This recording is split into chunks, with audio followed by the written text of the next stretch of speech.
जो स्वरूप है, वो काल भी स्पर्श नहीं कर सकता उसका कभी विनाश नहीं हो सकता। किसका? बोले तेरा कभी विनाश नहीं हो सकता। नैनम छिंदन्ति शस्त्राणि नैनम दहति पावका न चैनम क्लेदयन्त्यापो न शोष्यति मारुता। ए भाई, तू अजर है, तू अमर है, तू अविनाशी है, तू अजन्मा है, तू नित्य है, तू परमात्म स्वरूप है। जितना विनाश होता है वो सृजन का होता है, जितना सृजन होता है वो मायामय होता है, उसी का पालन होता है, उसी का विनाश होता है। तेरा ना सृजन है और न तेरा पालन है और न तेरा विनाश है, क्योंकि तुझे कुछ नहीं चाहिए, तू सच्चिदानंद है।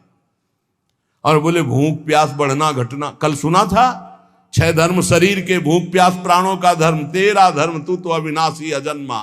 भाई इसी को जान गया तो फिर निहाल हो जाता है। अब उसी को भाव स्वरूप में हम सखा ले लेते हैं, दास ले लेते हैं, गोपी ले लेते हैं, सहचरी ले लेते हैं, कुछ नहीं लेते तो मुक्त हो जाते हैं। ये खेल समझो। सबन में दोष गुण मिश्रित। अब देखो, कई बार चर्चा की, बहुत ये सत्संग है एकदम नीर छीर का। बिना सोने में मिलावट किए गहना नहीं बन सकता। शुद्ध स्वर्ण का आकार नहीं दिया जा सकता। आकार देने के लिए मिलावट की जाती है कुछ, और फिर उसको गहना रूप दिया जाता है। तो ये जितना आप देख रहे हैं इसमें गुण दोष से रचना है शरीरों की, लेकिन जो इस शरीर के अंदर शरीर ही रह रहा है, भगवान का अंश, वो रचना नहीं है, इसलिए वो शुद्ध है और इसीलिए उसका कोई आकार नहीं है। समझिए समझिए, बहुत सुंदर, भगवत कृपा से एकदम बिल्कुल घी निकल रहा है।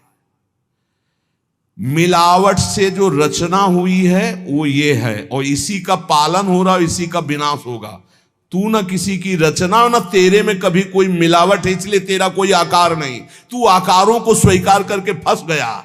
बस इसी आकार का, आसक्ति का त्याग हो जाए तो तू जीवन मुक्त था, है, रहेगा। तू न कभी जन्मा न कभी मरेगा, ये पक्का 100%, चाहे भक्त हो चाहे ज्ञानी हो, कोई भी हो।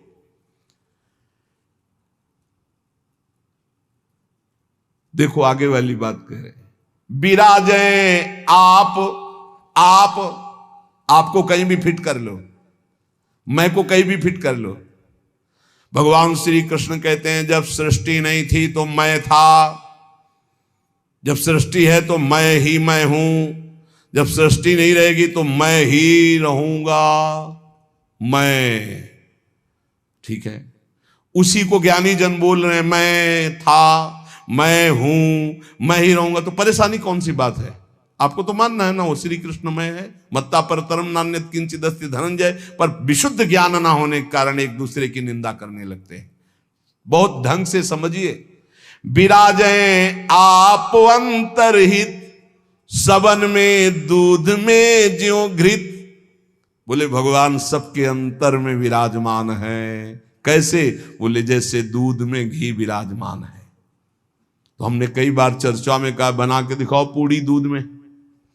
ये दूध चढ़ाया, ये पूड़ी निकलने लगी। बोले नहीं निकलेगी।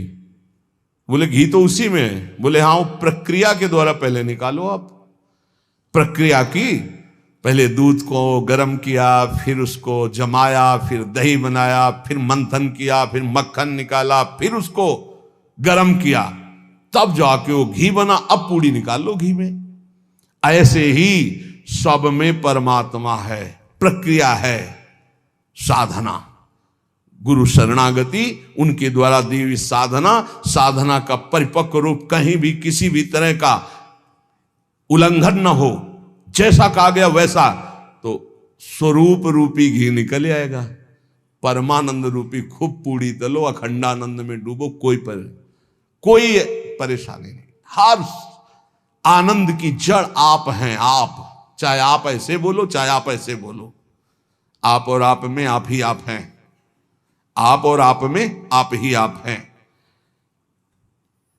कई बार कहा कि मेहंदी लाली दिखाती है। मेहंदी लगाओ तो देखो हाथ लाल हो जाते हैं, और पूरे पौधे को चीर के देख लो, कहीं लाली हो तो हमें दिखाना। न पत्ते में लाली, न छाल में लाली, न कहीं। उसकी प्रक्रिया है।